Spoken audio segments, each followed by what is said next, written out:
नमस्कार दोस्तों, आज हम बात करेंगे महाराष्ट्र सरकार की नमो शेतकरी महासम्मान निधि योजना के बारे में, जिसके तहत अब राज्य के किसानों को दिए जाएंगे 6,000 रुपए। इसके बाद एक नजर डालेंगे गन्ना किसानों के लिए यूपी सरकार द्वारा शुरू की गई ऑनलाइन बुकिंग की व्यवस्था पर, जिसके तहत घर बैठे गन्ने के बीज ऑर्डर कर सकेंगे किसान। और फिर जानेंगे धान की 2 नई शुगर फ्री किस्मों के बारे में, जिसके उत्पादन से लाभ कमा सकते हैं किसान। नमस्कार, मैं आपकी सेवक पारुल यादव और आप देख रहे हैं किसान बुलेटिन। बीते दिन महाराष्ट्र कैबिनेट में हुई मंत्रिमंडल की बैठक में सरकार द्वारा किसानों के हित में कई बड़े फैसले लिए गए हैं और कई फैसलों पर मुहर लगाई गई।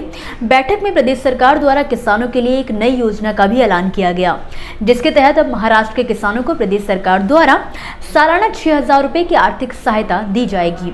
खास बात यह है कि महाराष्ट्र सरकार द्वारा शुरू की गई इस योजना का नाम भी केंद्र की पीएम किसान सम्मान निधि के तर्ज पर रखा गया है। आपको बता दें, महाराष्ट्र सरकार की नमो शेतकरी महासम्मान निधि योजना के तहत किसानों को केंद्र सरकार की ही तरह सालाना 6,000 रुपए उनके खातों में भेजे जाएंगे। यानी कि अब महाराष्ट्र के किसानों को सालाना कुल 12,000 रुपए का आर्थिक लाभ मिल सकेगा। इसके अलावा महाराष्ट्र कैबिनेट ने कपास उत्पादक इलाके में निवेश को बढ़ावा देने के लिए नई टेक्सटाइल पॉलिसी को भी अपनी मंजूरी दी है। इसके जरिए सरकार ने 25,000 करोड़ के निवेश को आकर्षित करने का प्लान बनाया है। महाराष्ट्र कैबिनेट के साथ ही श्रमिकों की सुरक्षा, स्वास्थ्य, काम करने की स्थिति के संबंध में नए श्रम नियमों को मंजूरी दी है। सीएम ने कहा है कि इससे लाखों श्रमिकों के हितों की रक्षा है। इसके अलावा सिल्लोड तालुका में मक्का अनुसंधान केंद्र भी स्थापित किया जाएगा। उत्तर प्रदेश में गन्ने का उत्पादन बड़े पैमाने पर किया जाता है। ऐसे में बड़े पैमाने पर किसान गन्ने की उन्नत किस्मों के बीजों की तलाश के लिए परेशान भी होते हैं।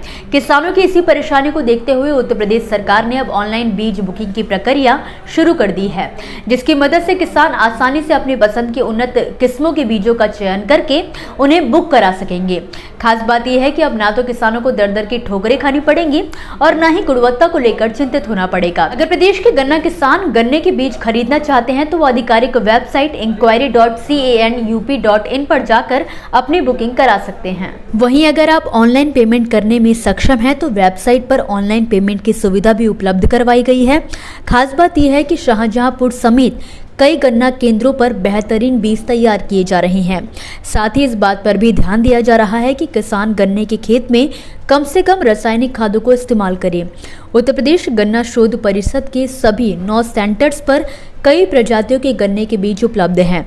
इसके अलावा गन्ना पर्ची की तरह ही बीज बुकिंग की व्यवस्था भी स्मार्ट गन्ना किसान ऐप और इसकी वेबसाइट www.inquiry.canup.in के माध्यम से की गई है।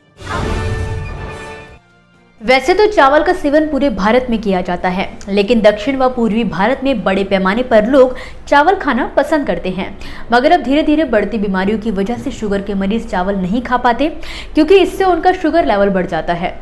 जिसको देखते हुए अंतर्राष्ट्रीय चावल अनुसंधान संस्थान वाराणसी ने डायबिटीज के मरीजों की बढ़ती संख्या को देखते हुए शुगर फ्री चावल के लिए धान की 2 किस्मों को विकसित किया है, जिसे जल्द ही भारत सरकार द्वारा किसानों के लिए भी जारी किया जा सकता है। दरअसल IRRI ने इन किस्मों का नाम IRRI 147 और IRRI 162 रखा है।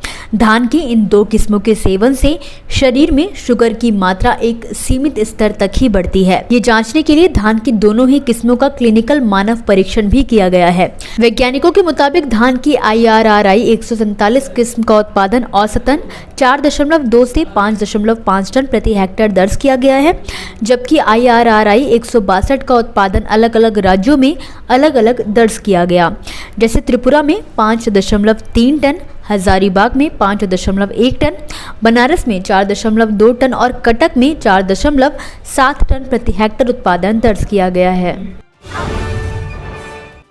तो दोस्तों, ये थी वो खबरें जिन्हें हमने आप तक विस्तार से पहुंचाया, लेकिन अब हम बात करेंगे कुछ ऐसी खबरों की जिनके बारे में भी आपके पास जानकारी होना जरूरी है। तो चलिए फटाफट से एक नजर डालते हैं खेती किसानी और कृषि क्षेत्र से जुड़ी आज की छोटी बड़ी अपडेट्स पर।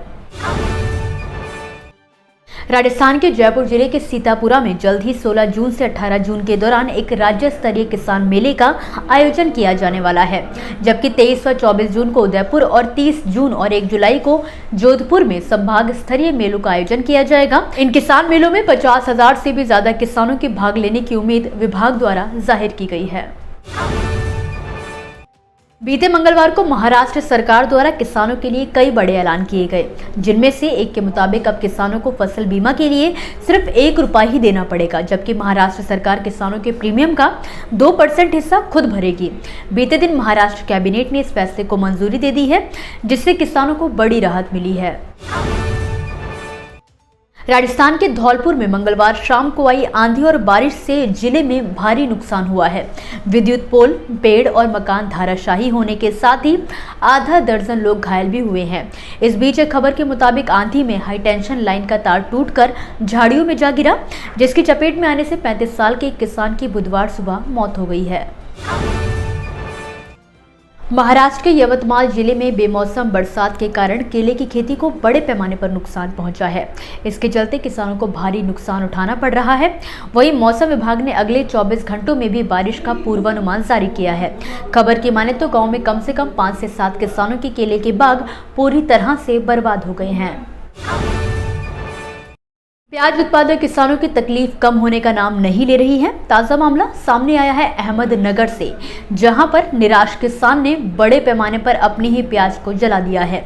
जिले के राहुरी तालुका के रहने वाले किसान अमोल भिंगारे के मुताबिक उनकी फसल बारिश में भीगकर खराब हो गई थी और 15 दिन बीत जाने के बाद भी प्रशासन ने इस तरफ कोई ध्यान नहीं दिया। हालांकि 15 दिन बीत जाने के बाद भी प्रशासन ने इस तरफ कोई ध्यान नहीं दिया, जिससे परेशान होकर किसान ने 40 क्विंटल प्याज को आग के हवाले कर दिया।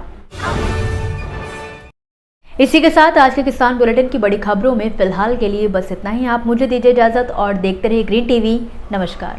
देखिए ग्रीन टीवी यूट्यूब पर भी, बस सब्सक्राइब करें और बेल आइकन दबाएं।